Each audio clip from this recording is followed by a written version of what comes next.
Ok, bueno, como les comentaba, eh, voy a hacer un corto video explicando la evidencia 6. Ya la realicé, fue aprobada en una o dos sesiones que tuvimos con el instructor Seyedin. Estuvimos analizando la evidencia y viendo con ejemplos de algunos compañeros y compañeras cómo se podía realizar. Como les comenté en el mensaje que envié, las evidencias tienen una estructura que se debe conservar como unos requisitos mínimos, y lo demás, el desarrollo realmente es dependiendo de cada persona. Entonces yo les decía en la reunión que tuvimos que esta es la manera como yo organizo. Por ejemplo, yo tengo una carpeta que es la evidencia 6, y en esta carpeta coloco todos los elementos que voy a necesitar. En la guía nos dice qué archivos vamos a necesitar, y esto también me facilita a la hora de colocar los referentes bibliográficos porque ya sé que utilicé. Entonces iniciamos por aquí viendo la guía, que nos hacen una explicación general y luego nos vienen detallando paso a paso qué es lo que debemos hacer. Un material que aquí en el número 1, un material que podemos consultar. El número 2, los formatos que dispone el SENA para la realización de esta evidencia. Y luego nos lleva a la situación. En esta situación, un operador turístico nos pide que organicemos los recorridos de un tipo cultural y un tipo de naturaleza, con dos diferentes grupos. En la situación número 1, que es natural, es un avistamiento de aves. Son 6 turistas, son expertos en observación de aves, quieren guías bilingües, acompañamiento médico. Ellos van a estar tomando fotos, requieren alimentación en algún momento durante el recorrido, necesitan una persona que se encargue de llevar sus equipos. En cambio, la situación 2 es un recorrido cultural, es un grupo de 20 personas. Hay algo importantísimo que detallan, que van a haber 5 niños entre 8 a 12 años y adultos mayores. Estos son grupos especiales, por así decirlo, ya que los niños se pueden irritar o aburrir fácilmente. Entonces hay que buscar estrategias para mantenerlos activos, animados, y los adultos mayores por lo general presentan movilidades reducidas o diferentes condiciones en que hay que tener en cuenta para el servicio turístico. Ellos requieren guía con experiencia y están interesados en probar la gastronomía local. También piden un transporte aire acondicionado. Esas son las dos situaciones. Luego de esto, nos piden el punto número 4, que respondamos los siguientes planteamientos. ¿Cuántos guías van a acompañar a cada una? Estos planteamientos se van a responder, y los planes de acción y planes de contingencia para cada uno de esa situación, ya que son dos situaciones muy distintas. ¿Cuántos guías? ¿Cuáles personas en el grupo de apoyo? ¿Cómo hacer para organizar el pago eficiente de un lugar que necesita entradas o tickets? ¿Qué tipo de transporte? ¿Cómo se organizaría la alimentación de la mejor manera? ¿Qué tanto duraría cada recorrido? ¿Qué paradas técnicas tendría? Y el material informativo para cada uno de estos recorridos. Por último, ¿cuáles serían las contingencias o imprevistos que se pueden presentar durante estos recorridos? Tenemos aquí una descripción de lo mínimo que se debe tener en el plan de acción y el de contingencia. Y por último nos pide que luego de generar todos estos archivos, todo lo unamos en un solo archivo, valga la redundancia, para enviarlo al instructor. Lo segundo que hay que hacer luego de haber leído y analizado la guía es irnos al instrumento de evaluación, el cual nos ayuda para saber los requisitos mínimos que los instructores van a revisar. Por ejemplo, aquí en esta segunda página nos dice si consultamos el material. Entonces eso se ve evidenciado en el desarrollo de nuestras evidencias. Si analizamos las situaciones planteadas, ahí se va a dar cuenta si vamos a hacer propuestas diferentes para cada tipo de grupos, si respondimos las preguntas del punto 4, si realizamos los formatos, si pusimos las responsabilidades y tareas de cada uno de los grupos de apoyo, y que hayamos realizado un solo documento para todo esto. Entonces les quiero mostrar primero el formato que nos brinda el SENA. Este es el plan de acción. Ahorita se van a dar cuenta en comparación con el que yo utilicé, que fue recomendado por el instructor Sayedin. Este es muy sencillo. Tiene aquí una parte, esta parte de arriba es como la consolidación o el resumen del recorrido. Aquí viene un itinerario y listo, las firmas. Este sería el plan de acción. Y de este lado tenemos el plan de contingencia, que solamente está descrita la contingencia específica. ¿Qué pasó? ¿Dónde pasó? ¿Cómo pasó? ¿Qué hacer en ese caso? Listo, eso sería todo. Ese sería el plan de contingencia, este sería el plan de acción. Entonces vamos con el que estuvimos realizando nosotros y bueno, varios compañeros.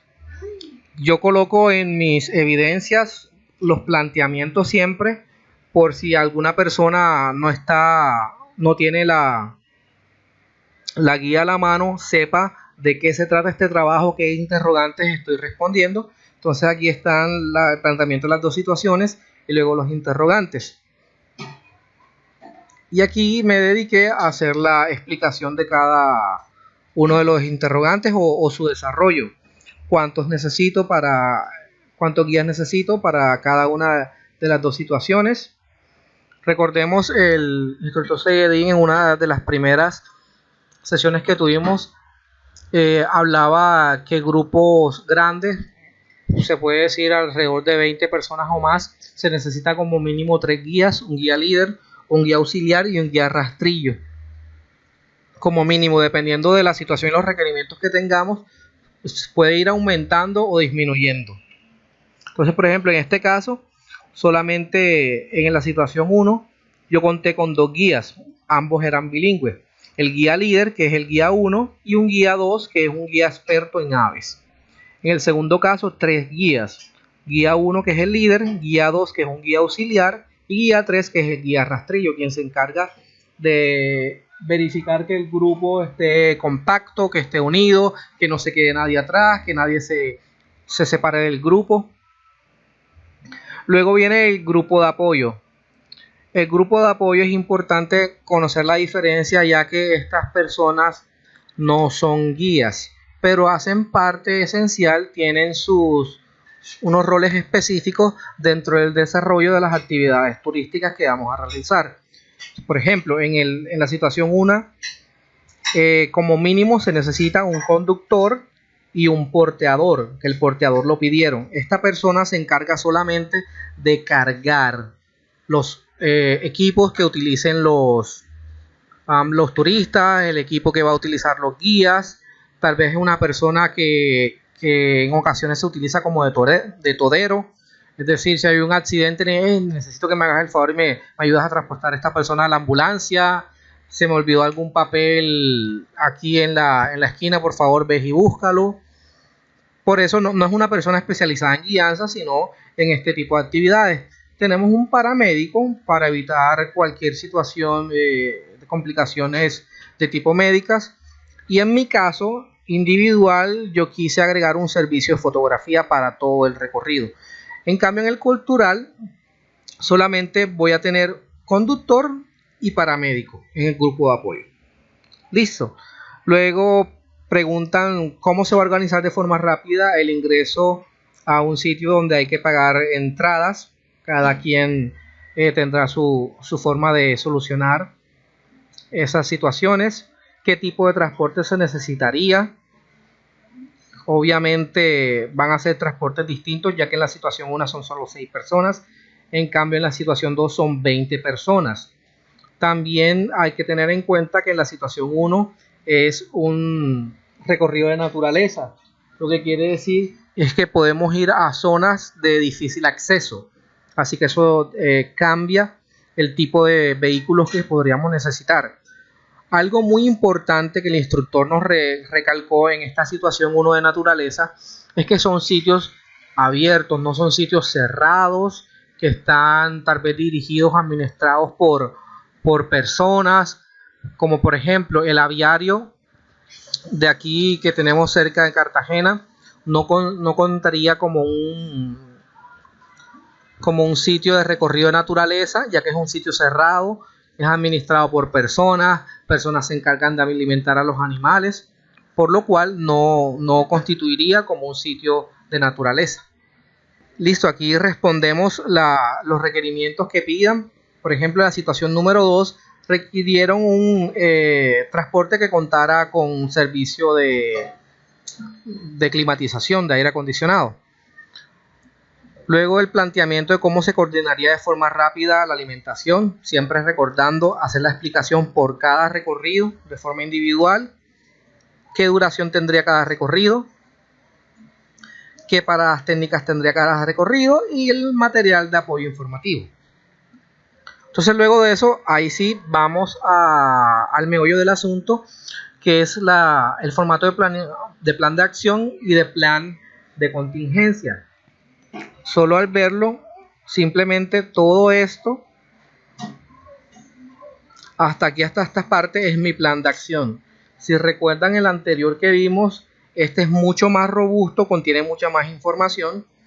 Estas son cositas que debemos aprovechar de los instructores, ya que por la experiencia que ellos tienen, ellos saben qué cosas tal vez más adelante vayamos a utilizar, a necesitar. Entonces él nos dio unos modelos de planes de acción y de contingencia que nos pidió que utilizáramos, nos recomendó para tener una información más robusta, más completa. Entonces vayamos al plan de acción. Aquí a mí me gustó colocar que este era un plan de acción para recorridos de naturaleza, para diferenciarlo. Entonces lo mínimo necesito el nombre de recorrido. El instructor Sayedín nos recomendó que los nombres de recorrido sean algo llamativos, que no sea simplemente el lugar hacia donde vamos. Por ejemplo, yo hice un recorrido en la zona de bosques de manglares de la Boquilla. Entonces, poner el nombre de recorrido manglares en la Boquilla no es muy atractivo tal vez. Entonces él nos indicó que colocáramos un nombre que llamara la atención.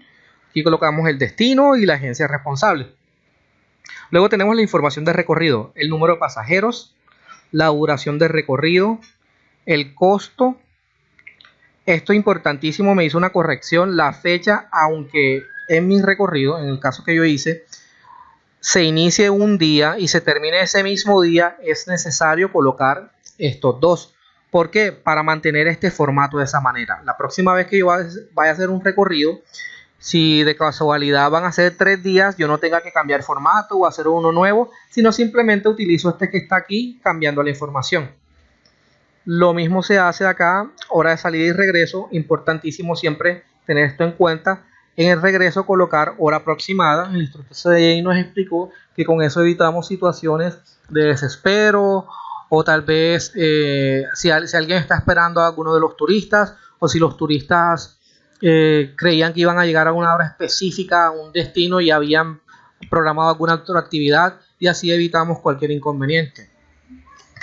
En mi caso puse un valor muy elevado del costo por turista, $550. Yo averigüé que extranjeros pagan alrededor de $300 por avistamiento de aves por día aquí en Colombia, pero igual el instructor nos comentaba que era un costo muy elevado. Entonces él me recomendó que si no quería cambiar el costo, me sugirió que podía, por ejemplo, agregar el servicio de hotel por 2 días y también lo que yo hice, que fue un servicio fotográfico de toda la experiencia. Luego de eso tenemos aquí lo que incluye y lo que no incluye el paquete turístico. Importantísimo, póliza de seguro. El instructor Jorge Correa, en una de las primeras, si no fue en la primera sesiones que tuvimos, nos habló de la importancia de tener pólizas de seguro. Entonces en mi recorrido yo ofrecí refrigerio, alimentación, desayuno y almuerzo, transporte tanto terrestre desde el hotel hacia la Boquilla y acuático en la Boquilla, un pago de unas entradas. En mi ejemplo realmente no íbamos a pagar ningún tipo de entrada por algún lugar, boletería, pero por cumplir con los requisitos de la evidencia, colocamos esto. En mi caso yo coloqué unas entradas para poder acceder al sendero del manglar. También incluye mi tour folletos, libros de aves, guías bilingües, paramédicos, porteadores, etcétera. Y no incluye nada de lo que no está aquí antes mencionado. Esto es importantísimo para evitar cualquier tipo de quejas al momento de brindar el servicio o luego de brindarlos. Siguiente información: equipo de guías y equipo de apoyos. Aquí el instructor Sayedin nos recomendó que por lo general dejáramos al menos 5 espacios para guías. Nuevamente, como les dije aquí arriba, esto nos servirá si en otra salida tengamos, son requerimientos distintos y no requeramos, como en esta ocasión yo solo utilicé 2 guías, sino que necesite 3, 4, 5, 6 guías, ya tenga esos espacios disponibles y así se evita tal vez traumatismos en crear nuevos formularios o en editarlos. Entonces aquí tenemos un guía 1, que es el líder, aquí especifique quién es, y guía 2, que es el experto en aves. Importantísimo no poner solamente títulos, sino enumerar los guías, ya que esto nos va a servir mucho para más adelante cuando hagamos las descripciones de las responsabilidades. Si hay algún cambio de guía, no tengamos que estar cambiando el nombre por muchas partes, sino simplemente en esta zona. De este lado tenemos los equipos de apoyo. En mi caso utilicé un porteador, un fotógrafo, un conductor y un paramédico. Aquí tenemos los nombres de cada uno. Luego seguimos con los objetivos. Es importante tener en cuenta que los objetivos por lo general se inician con un verbo en infinitivo, una acción que termina en ar, er o ir en español, y son las finalidades de recorrido que queremos que se hagan los objetivos. Sí. Y recomendaciones, aquí vamos a tener tanto recomendaciones de qué utilizar, qué no deben olvidar, y restricciones, qué no deben hacer. En este caso el instructor Sayedin nos decía que no pongamos cosas ambiguas o que no sean de una sola vía, como por ejemplo evitar, abstenerse, tipo de palabras como esas, sino ser directo. En lugar de decir evitar tomar muestras de fauna y flora, no tomar muestras de fauna y flora, o está prohibido, por ejemplo, está prohibido arrojar basura durante el recorrido, cosas de ese estilo. Ser muy claros con la información de las cosas que están restringidas o no se pueden hacer. Justo hasta aquí, desde esta parte inicial hasta aquí, es como la descripción general de nuestro recorrido. Este mismo cuadro lo vamos a utilizar luego en el plan de contingencia, cosa que no estaba en los formatos que teníamos como guía. Luego de esto empezamos con el itinerario, que es una serie de acciones a realizar con su hora específica. Y aquí iniciamos con las actividades a llevar a cabo. Están evidenciadas por 3 momentos: antes del recorrido, durante el recorrido y después del recorrido. Todo esto que está aquí hace parte del recorrido. En el antes vamos a colocar todas esas acciones que se van a realizar con el fin de organizar este recorrido. En mi caso yo lo coloqué: la realización del plan de acción, de contingencia, el guión, los contactos con los diferentes servicios que vamos a utilizar, recibimiento y verificación de equipos, documentación como póliza de seguro, listado de turistas, reuniones, entre otros. Yo le coloco una fecha. No es necesario en el antes colocar fechas u horas. Yo lo quise colocar las fechas y los responsables. Aquí lo que les decía, en lugar de colocar guía líder o guía Divian López, se coloca simplemente el número, guía 1, guía 1, guía 2, porteador. Así cada uno identifica más fácil las responsabilidades, y si hay algún cambio, por ejemplo que el guía experto en aves no pudo venir y fue otra persona, entonces en lugar de estar cambiando su nombre muchas veces, simplemente se cambia en la parte de arriba donde están descritos los guías. En la parte del durante, esto que está aquí es exactamente lo mismo que tenemos aquí arriba en el itinerario. La única diferencia es que en la parte derecha se va a agregar cuáles son los responsables de cada una de estas acciones. Y a cada uno de nosotros organiza el itinerario y las actividades principales a realizar. Luego en el después luego de regresar a los turistas al hotel o al sitio donde se finaliza o donde se dejan los turistas, qué tipo de actividades vamos a hacer. Por ejemplo, importantísimas las despedidas, verificaciones de equipos, diligenciamiento de novedades. Esto aquí muy importante, diligencia de la bitácora y un informe también. Y por ejemplo, una autoevaluación, cada uno a consideración propia colocará qué actividades les parece correspondientes o importantes realizar luego del recorrido. Y nuevamente a la parte derecha, los responsables. Luego de esto, vamos a colocar los recursos que vamos a utilizar. El instructor nos recomendó dividir los recursos en 3 subdivisiones: humanos, físicos y financieros. Los recursos humanos van a ser todas las personas que vamos a necesitar para este recorrido. En mi caso, yo había colocado policías. El instructor Zayedin nos explicó que en este caso no era un recurso humano, ya que los policías no iban a estar con nosotros en todo momento. Los policías no van a estar durante el recorrido. Los policías en ese caso serían un contacto o un servicio de emergencia. En el caso de que en su recorrido se vaya a necesitar una escolta policial permanente, ahí sí entraría dentro del recurso humano. Entonces aquí yo agregaría 3, 4, 5, 45 policías los que voy a utilizar. En mi caso solo 2 guías, el fotógrafo, el porteador, un conductor de vans y 2 navieros, que van a ser las personas que van a manejar unas canoas. Y por último el paramédico. En los recursos físicos son todos esos recursos palpables que vamos a utilizar para el desarrollo. Yo por ejemplo voy a necesitar libros de aves, las vans, las canoas, celulares, cámaras fotográficas, binoculares, entre otros. Y por último, los recursos financieros a utilizar. Por lo general se debe contar con un recurso mínimo para contingencias, y en este caso especial nos pide la guía que expliquemos cómo hacer para ingresar a sitios donde debemos pagar una boletería. Entonces también estos recursos financieros los podíamos colocar para cubrir costos de entrada. Luego tenemos los servicios. Nuevamente, estos son ciertos servicios que no van a estar con nosotros en todo momento, pero vamos a poder contar con su asistencia de necesitarlo. Por ejemplo, el servicio de transporte terrestre, transporte acuático, restaurante para la comida, y en la columna derecha sus respectivos contactos. Por último, contacto de emergencias como la ambulancia, policía y la clínica.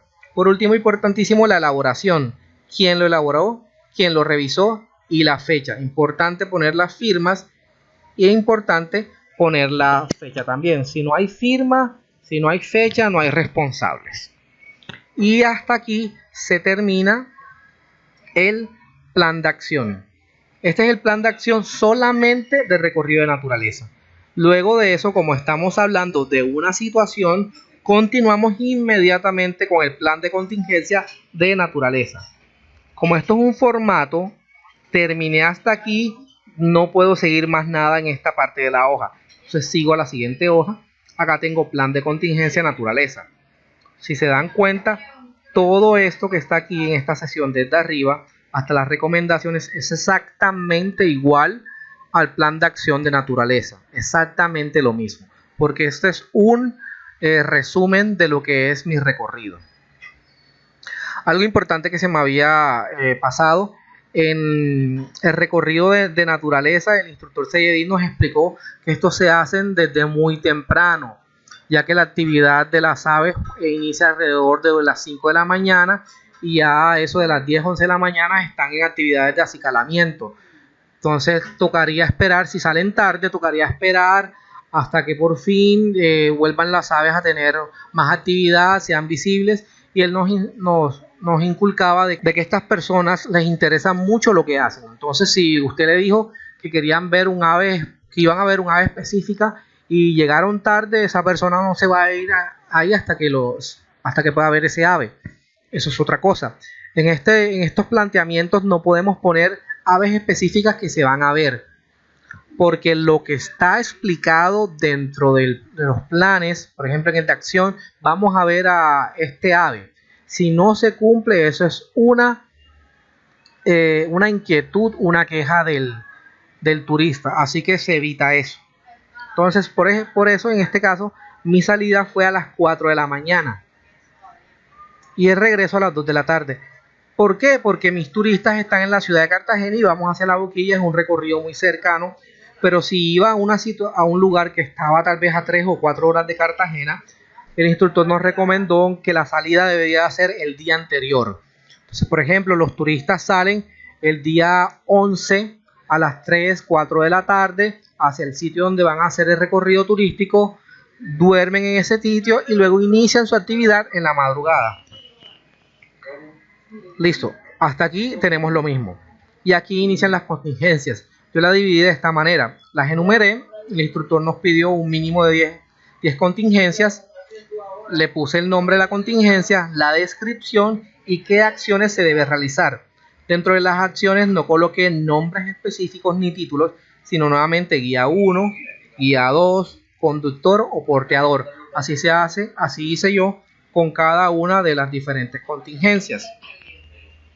Dependiendo del tipo de recorrido, las contingencias se pueden utilizar para diferentes escenarios.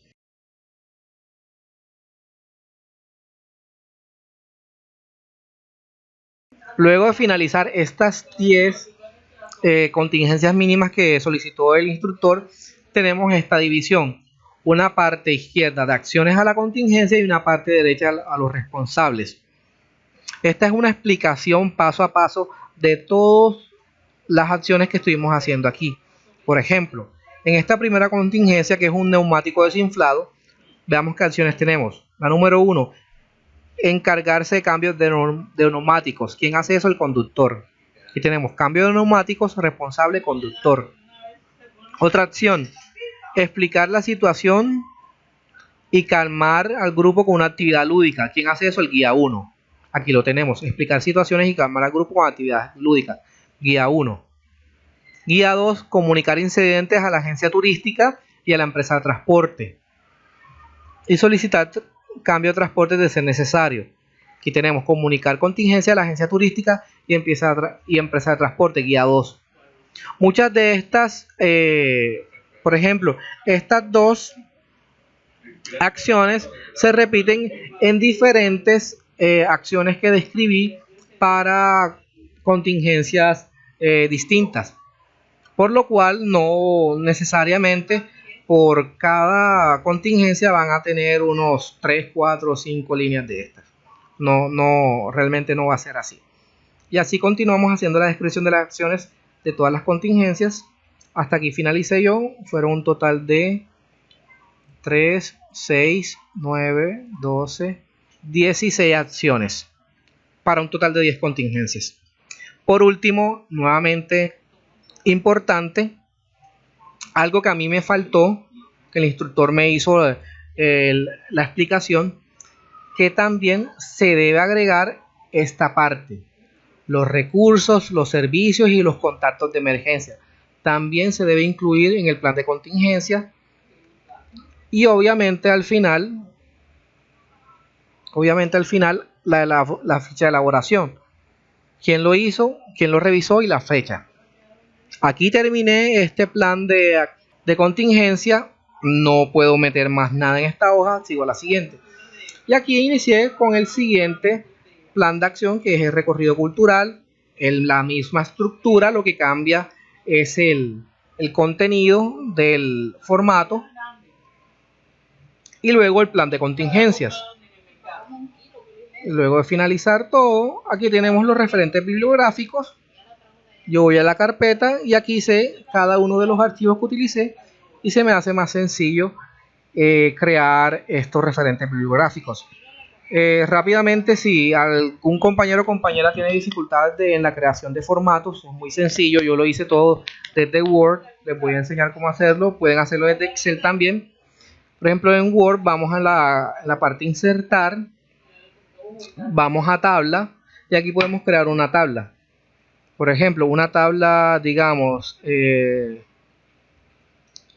5 filas, 3 columnas. Listo. Y aquí tengo mi tabla y puedo ir editando. De igual manera, aquí en insertar tabla, yo puedo dibujar una tabla. Y aquí le doy con clic sostenido, le doy el ancho que yo quiero y puedo empezar a dibujar. Miren que al momento de seleccionar la tabla, se despliega aquí arriba unas opciones de diseño de tabla y unas opciones aquí para editar estas tablas. Por ejemplo, yo puedo escribir o crear aquí en esta tabla, puedo crear muchas divisiones así directamente con el lápiz, incluso una barra diagonal. Puedo eliminar, me equivoqué aquí, ay no, esto era una sola, puedo hacer esto, o puedo eliminar una serie de elementos de la tabla, o puedo eliminarla. Y aquí de este lado tenemos opciones para insertar arriba, abajo, derecha o izquierda. Aquí tenemos para unir, para dividir. Entonces, por ejemplo, vamos a deseleccionar esto. Tengo esta tabla aquí, pero me equivoqué. La primera fila realmente eran estas dos filas, todas estas columnas unidas como una sola. Entonces la selecciono y simplemente me voy aquí a Merge, si lo tienen en inglés, o unir y centrar o algo así, sale en español. Simplemente le dan clic ahí y aquí tengo una sola. O si no, al darle clic derecho, me voy a la acción Merge o unir, si mal no estoy, sale en español. Listo, aquí es para unir. Si quiero aquí dividir, aquí me equivoqué, aquí realmente digamos que eran 3 columnas y 2 filas por cada columna, le doy clic derecho, le doy Split Cells o dividir celdas, lo cual está aquí arriba, y selecciono el número de columnas y el número de filas. Dije que realmente eran 3 columnas y que eran 2 filas. Le doy OK y aquí automáticamente él me hace eso. Las puedo redimensionar. Si ven el icono del mouse, cuando me voy justo a la línea, me cambia de esta manera. Y aquí puedo redimensionar mis columnas y redimensionar mis filas al gusto. Entonces estoy aquí, me equivoqué, no eran 2 filas, eran 3 filas. Yo le puedo dar clic derecho, insertar una fila. Aquí tengo una celda hacia la izquierda, una fila hacia abajo, fila hacia arriba, columna hacia la derecha o columna hacia la izquierda. Por ejemplo, yo voy a insertar una fila hacia abajo y aquí automáticamente me la inserta. También lo puedo hacer desde este panel. Y así fácilmente se pueden ir editando y ampliando estos tablas desde Word. Creo que eso sería todo.